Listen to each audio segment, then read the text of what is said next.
한풀이 같은 게 있는 게 맨날 외국에 있으니까 이제 지면으로나 이제 인터뷰를 하고 그다음에 작품을 보더라도 이제 전시장에 몇 개 걸려 있는 거 이런 거 위주로 보니까 이제 좀 제 입장에서 좀 이제 답답하고 이제 또 그런 소리도 많이 듣기는 했거든요. 무슨 신비주의 작가냐, 왜 뭐 그 잘 보이지도 않고. 그랬던 거에 대한 아쉬움이 있어가지고 이제 좀 큰 작업실을 얻으면 내가 보여주고 싶은 작업이 이제 굳이 이제 전시의 형식이 아니더라도 제가 원하는 대로 DP할 수 있고, 예를 들어서 이런 DP를 하고 싶다. 이게 사실 이제 뭐 벽화를 그리거나 이렇게 하는 거는 시간이 많이 걸리는 일이잖아요. 이게 그 한정적인 자원을 쓰는 갤러리라는 공간에서 이렇게 하는 거 참 쉽지는 않은 일이라서 하고 싶었던 대로 해보고 싶은.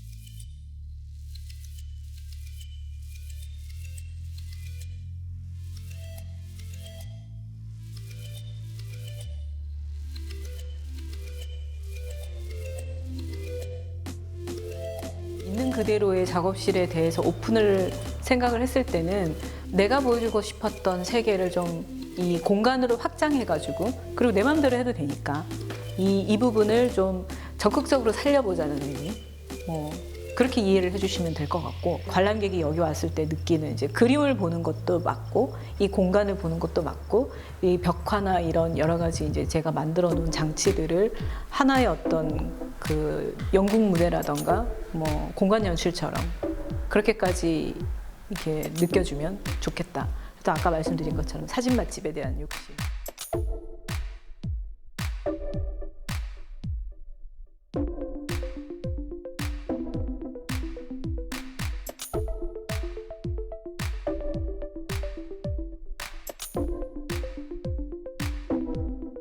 그림이라는 하나의 고정된 매체보다는 계속 어쨌든 정보가 확장하는 형태, 뭐 경험이 확장하는 걸 수도 있고 정보가 확장하는 형태일 수도 있고, 그리고 그런 정보라는 건 항상 하나의 상이 아니고 계속 바뀌는 거잖아요. 그런 것처럼 이제 뭐 그림도 하나에 고정되어 있는, 예를 들어서 저희가 사후에 그 작가의 세계를 탐구를 할 때는 어떻게 보면 상이 좀 고정되어 있을 수도 있잖아요. 작가 발화자는 사라졌고 결과물만 남았으니까 그 결과에 대해서 이제 해석하는 것도 물론 여러 가지 견지가 있을 수는 있지만, 기본적으로는 이 발화의 주체가 고정되어 있으니까 정보가 멈춰 있다고 볼 수도 있는데, 고정되어 있는 상의 어떤 작가 세계도 물론 나쁘지는 않은데, 저는 제가 보여주고 싶었던 그림의 세계도, 조형의 세계도 그러했고, 그다음에 이거를 보여주는 방식도 좀 생동감이 있었으면 좋겠다.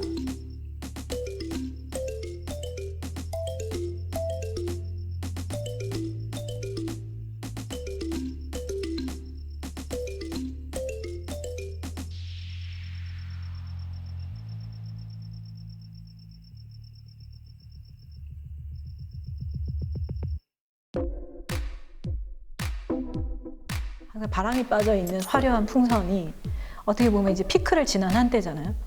이 아이가 있는데 이게 약간의 현자 같은 모습인 거예요.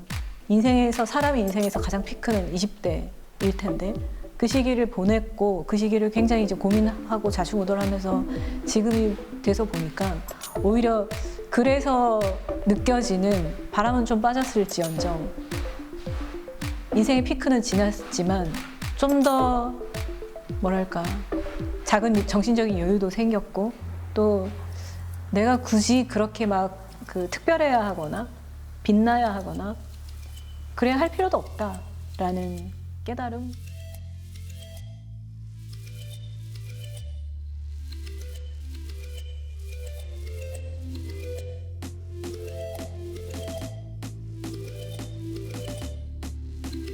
고양이들이 제 주변을 끊임없이 맴돌더라고요. 내가 너무너무 바쁘게 일을 할 때 그냥 이렇게 주변을 지키고 있다가 어느 순간 이제 따뜻한 온기와 위로가 필요할 때 고양이가 딱 있어요. 그게 그렇게 고마운 거예요. 근데 이 작업을 하는 중에도 사실 이런 그림을 그린다는 행위는 어떻게 보면 굉장히 혼자서 계속 해야 되는 그런 고독한 일이거든요. 근데 그 고독을 누가 뭐 일부러 강요한 건 아니고 내가 선택하는 거잖아요.